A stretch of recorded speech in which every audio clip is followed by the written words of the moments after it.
Right, Duncan, good morning. Good morning. How are you today? Very well, very well. It's a lovely sunny day, and that always puts me in a good mood. Isn't it wonderful, isn't it? Now, Duncan, thank you very much for joining me here. It's really a pleasure to talk again. And you hardly need any introduction. I know you are the senior strategic advisor to Oxfam GB. You're a professor at the LSE. You also teach at Cardiff, I believe, and at the Institute for Development Studies. But what picked up my interest recently was your book, this one here, How Change Happens. Um, and yeah, we're just going to dive straight in. Um, very early on in that book, Duncan, you define yourself as a white Western, I think you used the term rapidly aging male. Well, that's something I can relate to. Um, so you then go in the more serious point and say, look, our own perspective is limited by what we experience and by who we are along the way. My question to you is a very personal one, straight out. How do we guard against that? How do you specifically guard against this? Or should the two of us, two white, Western, rapidly aging males, really discuss how change happens and how to change the world? Great question. One I've agonized over. I think there's various answers to this. How do you guard against, I think, the arrogance of our inheritance as white Western males? Um, One is to consciously triangulate your own opinions and your own sources. We've just come to the end of a process at the LSE of we did an analysis of the course reading list on ethnicity, nationality, and gender.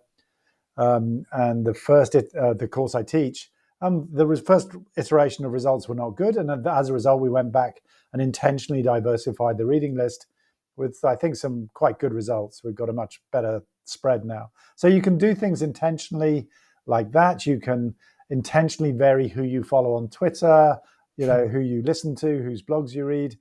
Um, I was doing a podcast with a woman called Akasua Ampofo, who is president of the African Studies Association of Africa. They set it Yeah. up because they were so sick of being told about Africa by African Studies Associations in the UK or the US.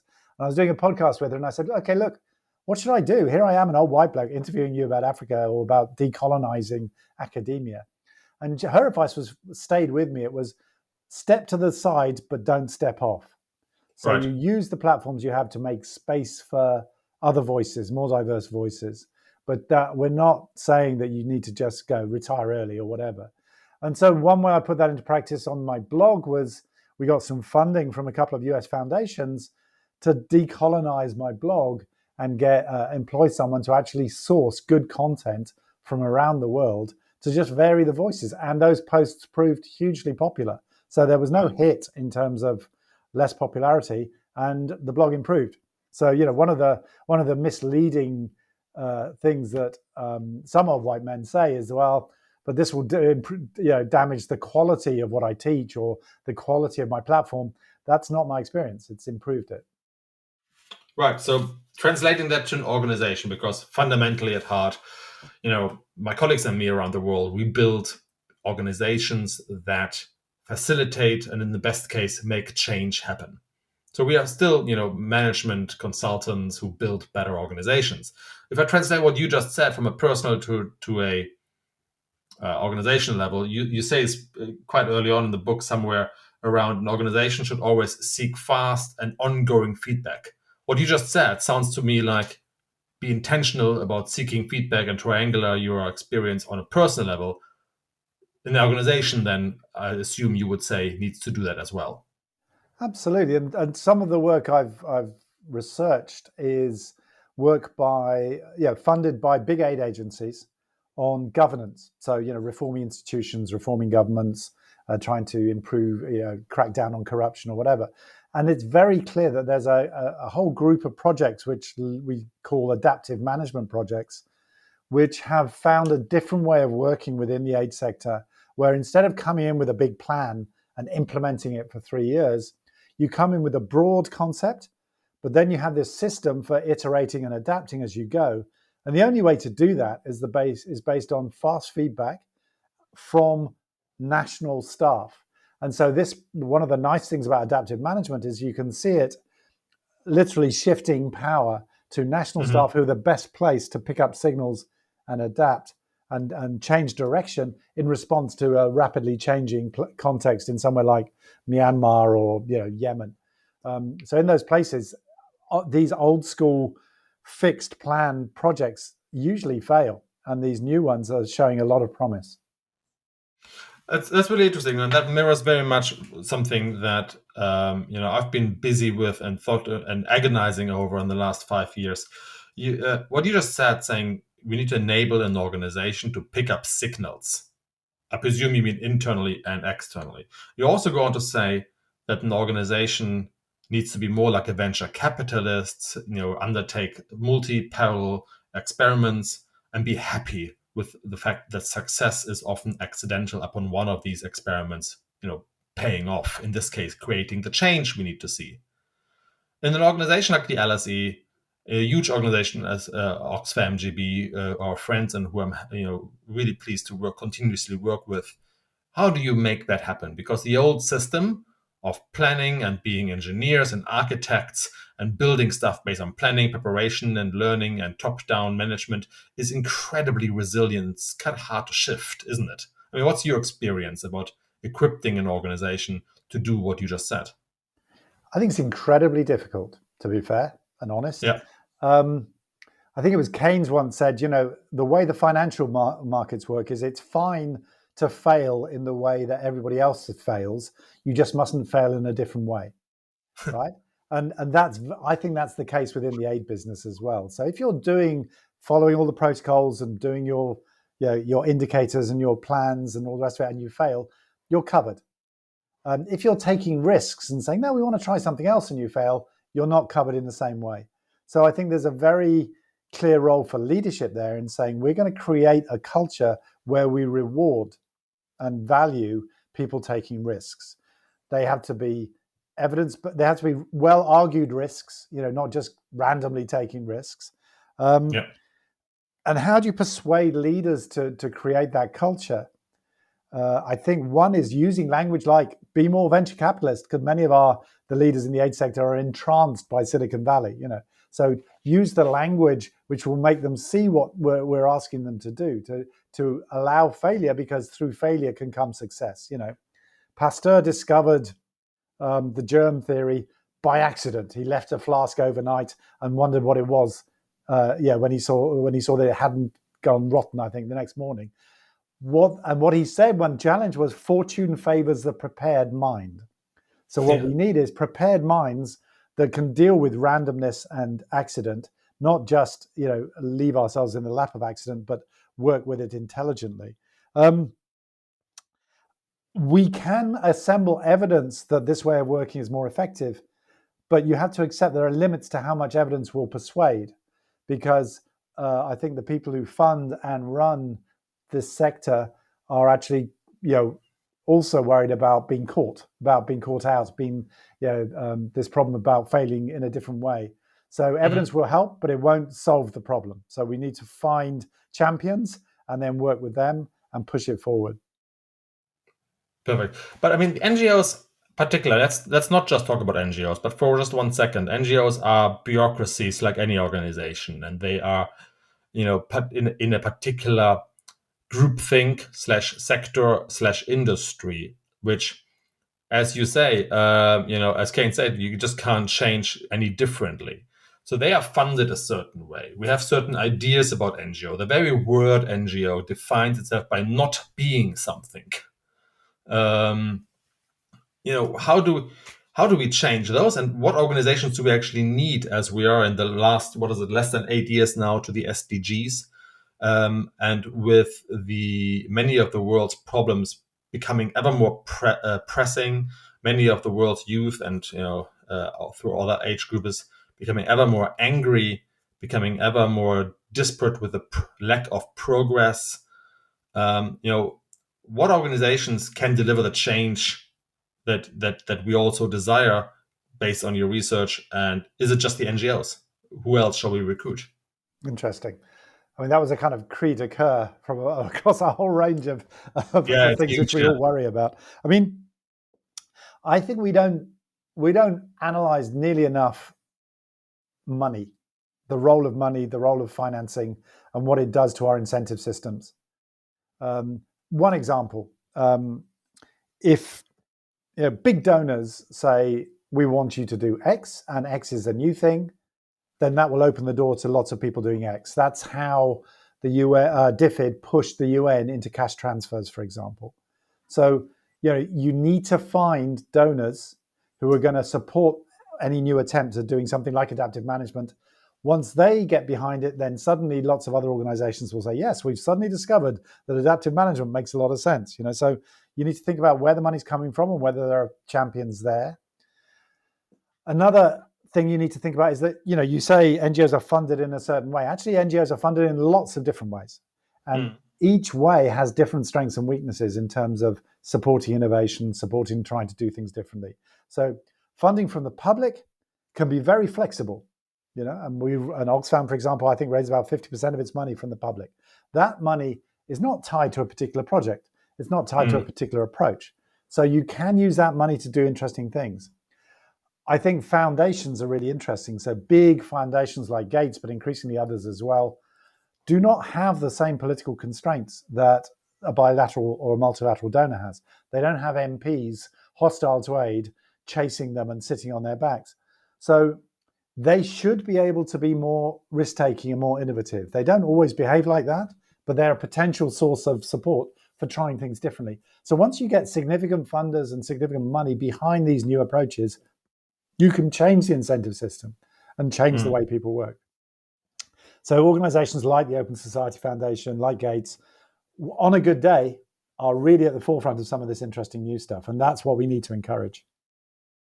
Okay, that sounds good. So interestingly enough, when we talk about the change inspiring, I'm trying to get around the word change making organizations, the change gardeners, as you, I think, use as well in your book.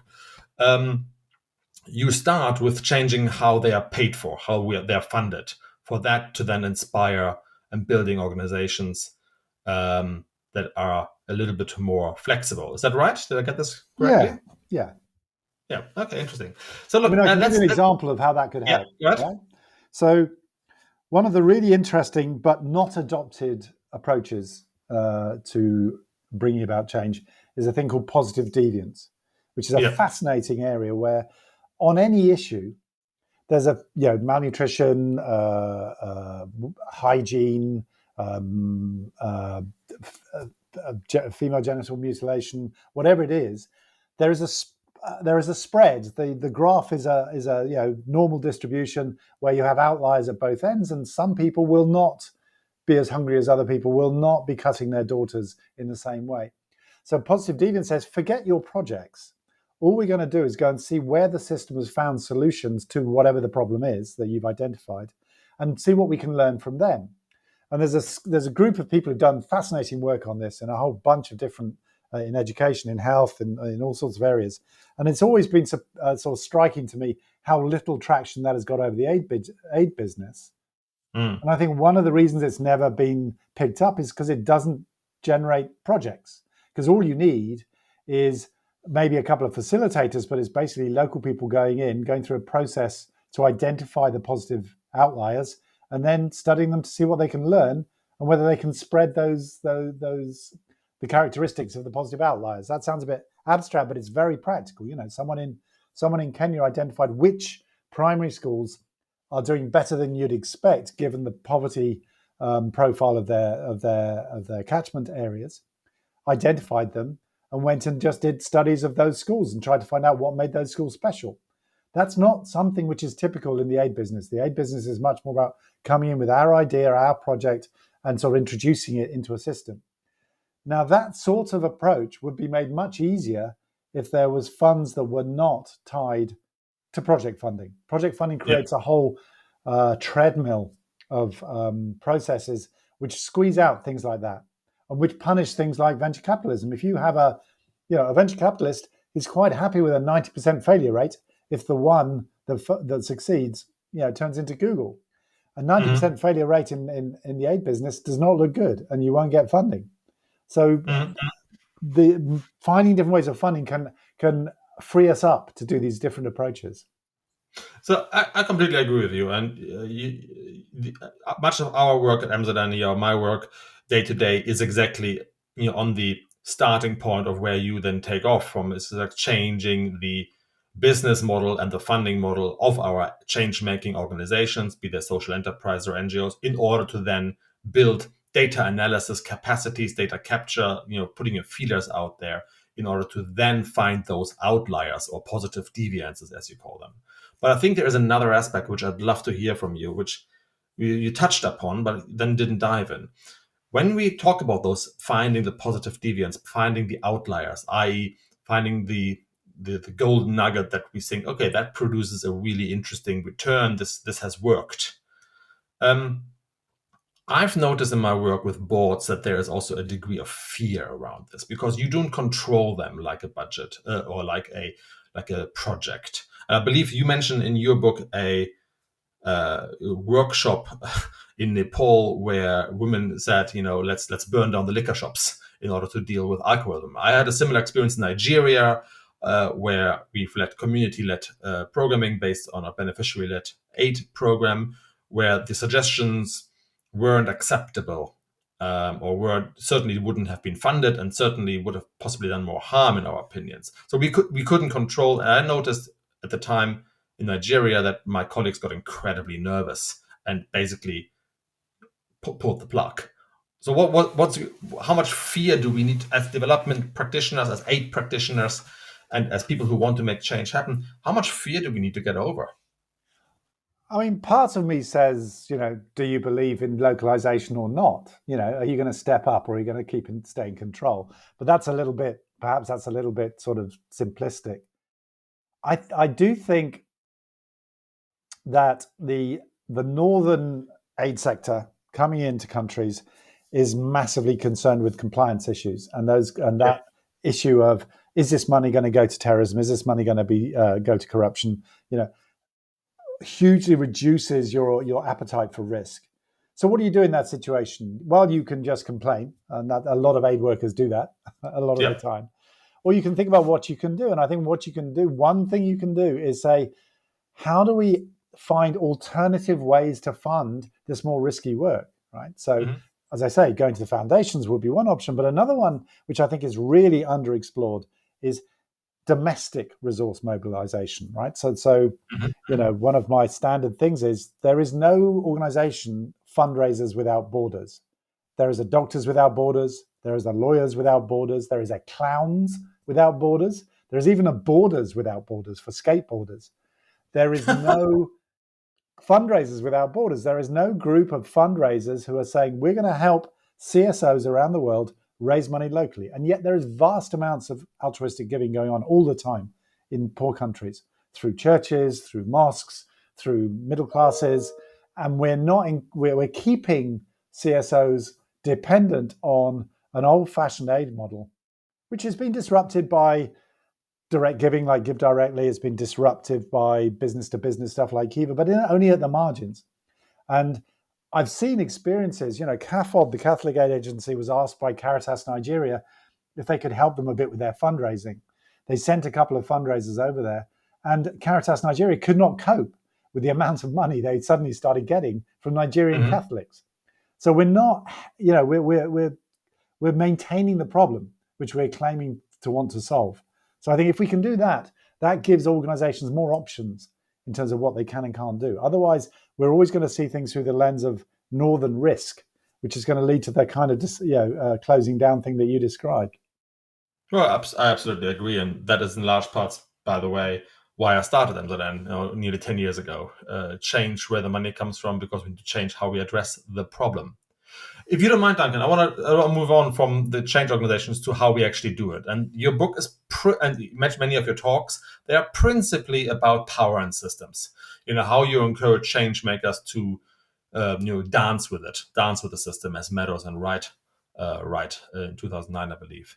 And you summarize this as sort of stop being an architect, an engineer who builds stuff on planning, preparation, a log frame, towards becoming ecosystem gardeners. So in your sort of own world within academia, maybe as well as with Oxfam, what makes the ideal gardener as a personal trait? We talked about leaders who need to, change their organizations.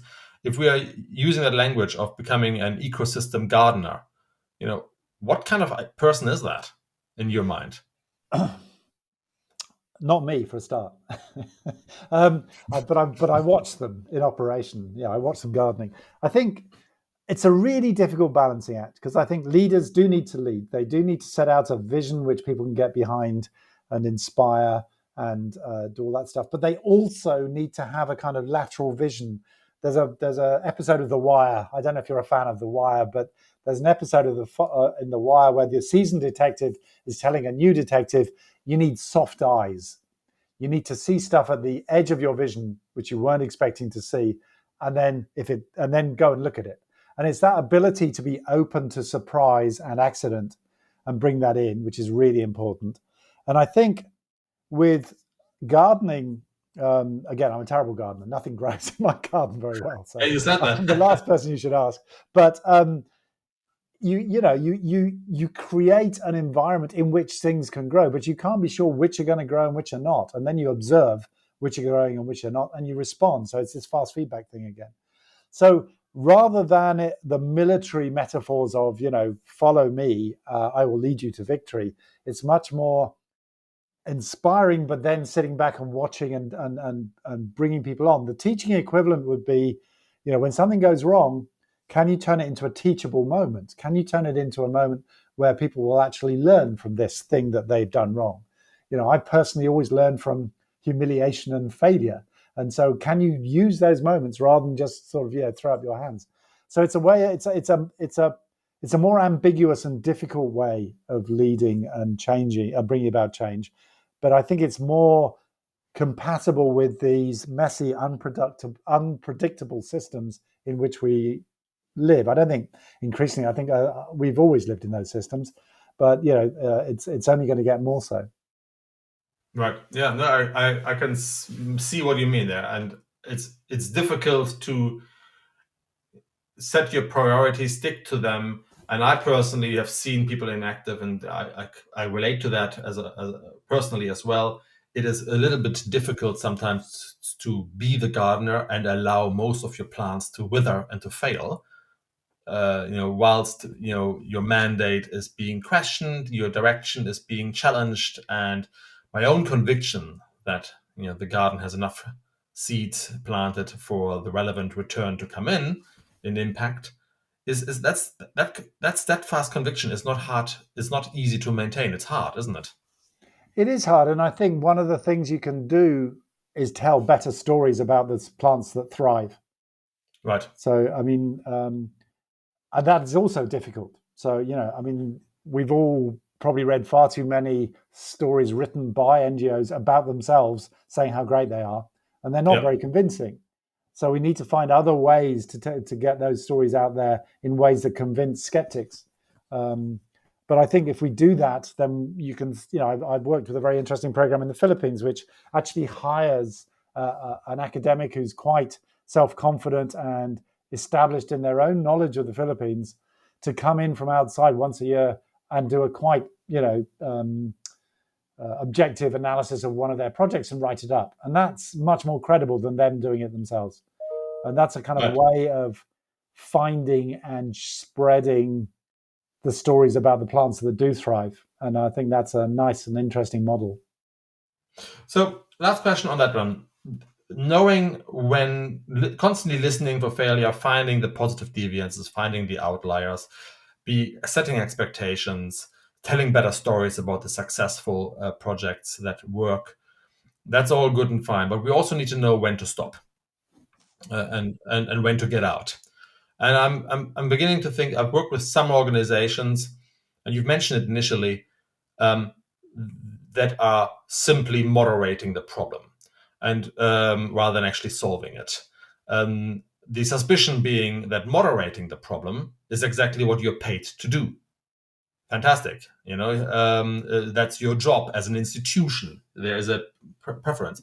And I was in a meeting about 3 months ago, and I'd love to get your perspective about it. About November last year, with incidentally, a venture capitalist who wanted to set up a business and a philanthropic scheme in Somalia, as well as an NGO. And the NGO was sort of priding itself, telling its own stories, like you say.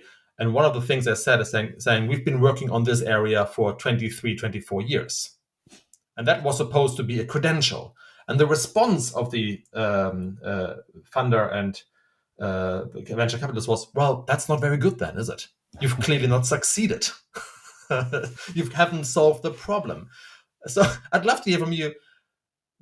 Are there organizations which, are more motivated by moderating the problem, and maybe we cannot reform this and we should just get out?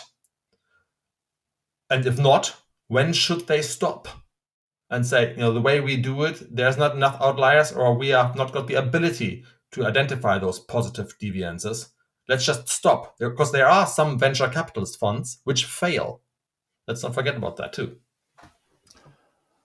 Yeah, this is a really interesting and important question, I think. I mean, getting out is really difficult for various reasons. I think from an NGO point of view, but also from a bilateral donor point of view, there's lots of very, very talented advocates, very committed to whatever they are doing, and they will move heaven and earth to keep the funding coming to the thing they believe in.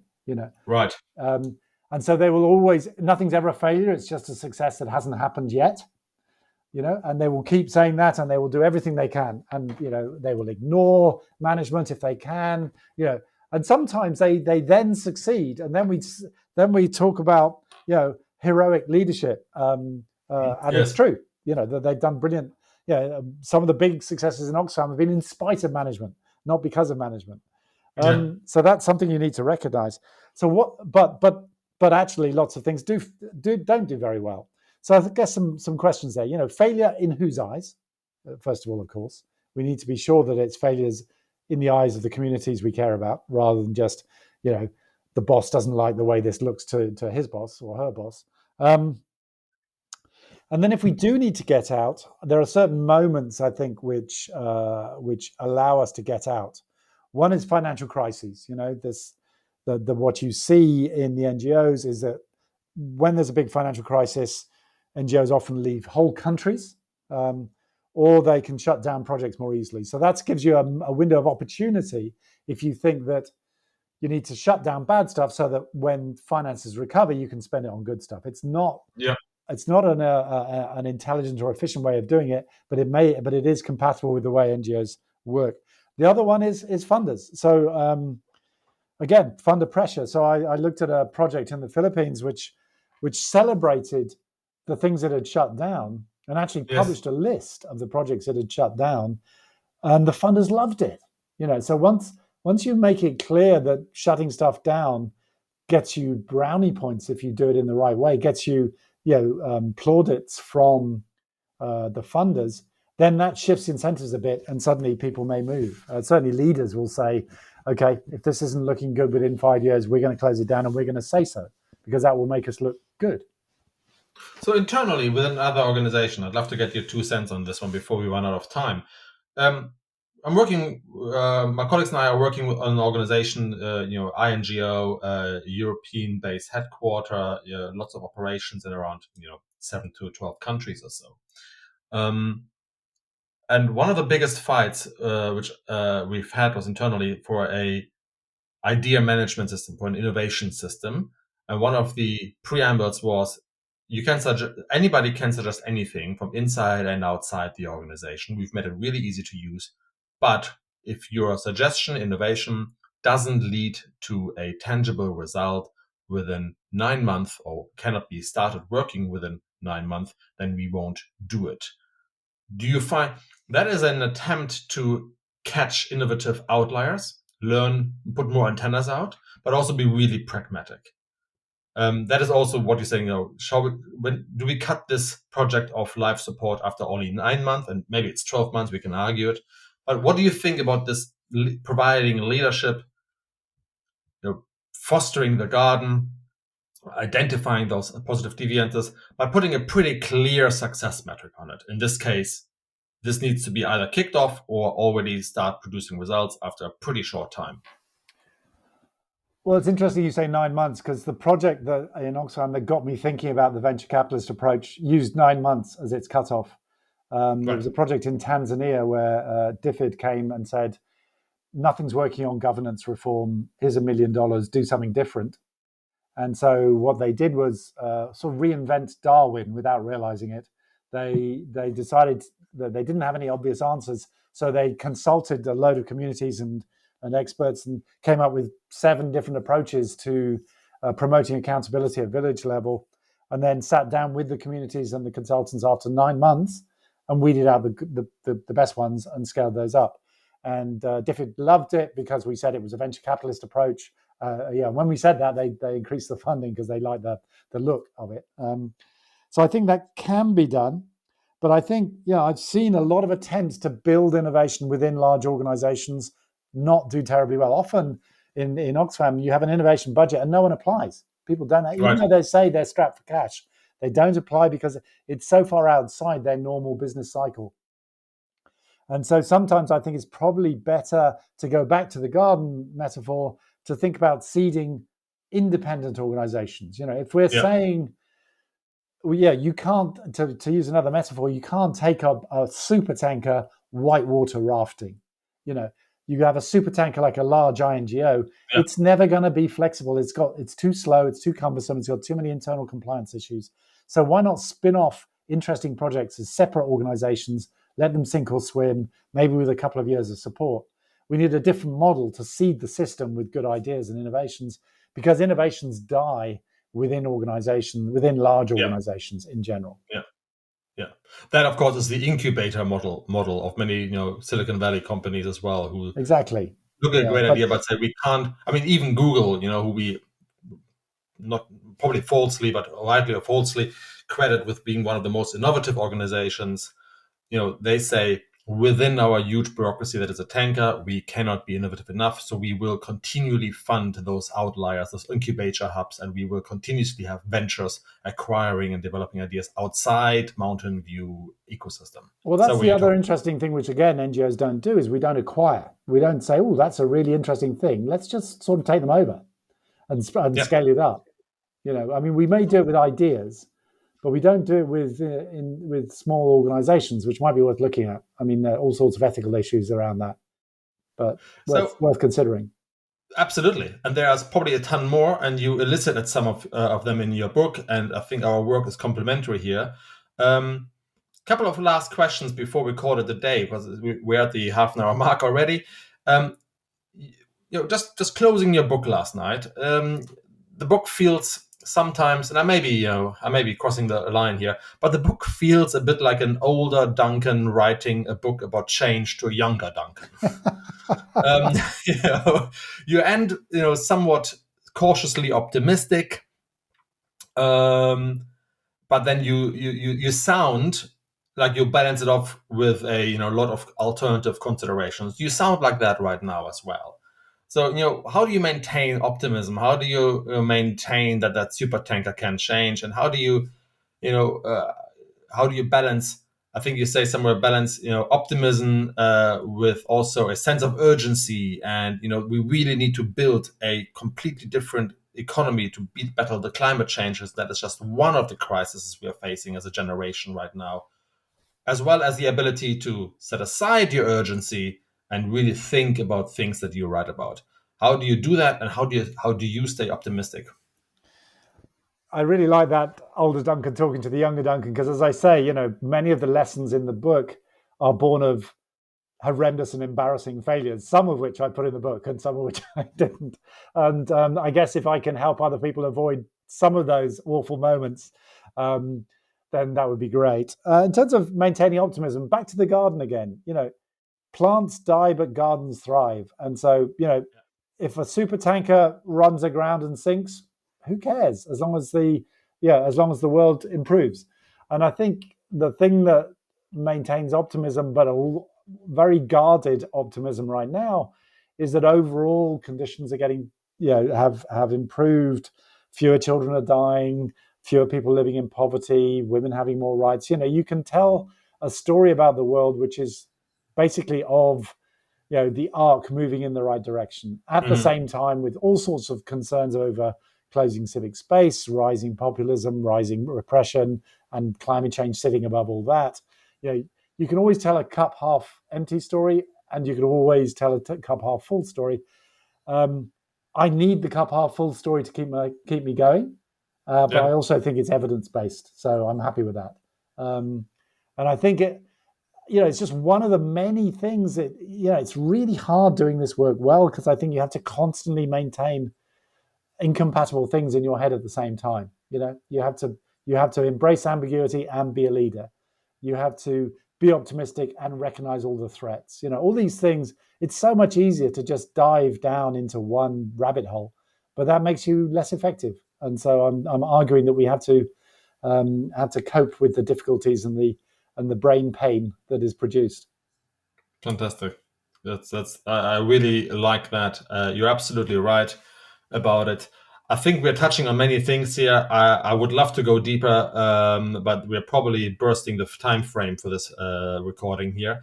Um, Maybe in the future we should talk about what that means as a sort of personal and as an organizational capacity that we need to have in order to seed much, put our antennas out.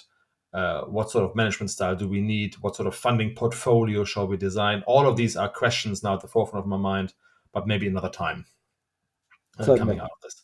Duncan, thanks so much. That's really interesting. To anybody listening, I'm really recommending this book, How Change Happens. It's written in 2016. Duncan Green has also a very good podcast that I listen to a lot whilst clearing up the kitchen downstairs, which is fantastic, really. Not the clearing up, the podcast. Duncan, thank you so much. Crucial detail on the book: it's open access. So It is you open don't. access. I know you bought one, but you don't have to. So you can just No, read it that's online. right. That's because I'm coming back to the roots. I'm also a Western white, rapidly aging male, and I still like reading in paper form. That's maybe. But yeah, you can also find it on open access. And if you are in an area of the world where you might not be able to get this book, let me know, and I'm sure we can make one available to you as well. Duncan, thank you so much. Thank you. Speak to you soon.